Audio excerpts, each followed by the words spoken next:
দুটো মাছের পাঁচফোড়ন পেঁয়াজ দিয়ে তেল ঝালটা করছি। তো কতটুকু বাটনা আমি ইউজ করি দেখো, অল্প বাটনাতেই কিন্তু স্বাদ অনবদ্য হয়। তো অলরেডি আমার তেলটা গরম হয়ে গেছে, তো ওর মধ্যে আমি পাঁচফোড়ন দিলাম। সবসময় লক্ষ্য রাখতে হবে পাঁচফোড়নটা যেন পুড়ে না যায়, পুড়ে গেলে কিন্তু খেতে কিন্তু মানে মাছের ঝালের টেস্টটা যেমন তোমরা চাইছো তেমন কিন্তু হবে না। তো এবার ওর মধ্যে দিলাম পেঁয়াজ, ফোড়ন দিয়ে রসুনটাও ওর মধ্যে আমি অ্যাড করলাম। তো এটা ভাজতে ভাজতে আর একটু ভাজা হোক। পুরো এই যে আদা, কাঁচা লঙ্কা বাটা, কাশ্মীরি লঙ্কার গুঁড়ো আর হলুদের যে গুঁড়ো জাস্ট গুঁড়োবো, ওর মধ্যে দিয়ে দেবো। 15 মিনিটে রান্না রেডি। আমার বেশ ভালো করেই ভাজা হয়ে গেছে। তো নুন দিয়ে দিয়েছি, আর অপেক্ষা করব না।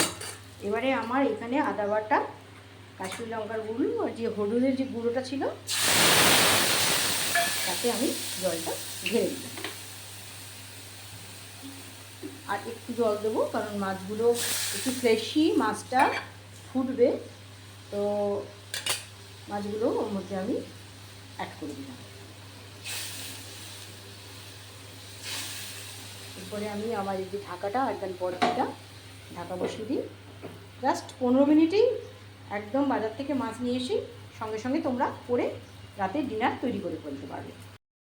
পাঁচফোড়ন দিয়ে আমার 10 মিনিটের পোনা মাছের শুকনো শুকনো তেল ঝাল একদম রেডি হয়ে গেল।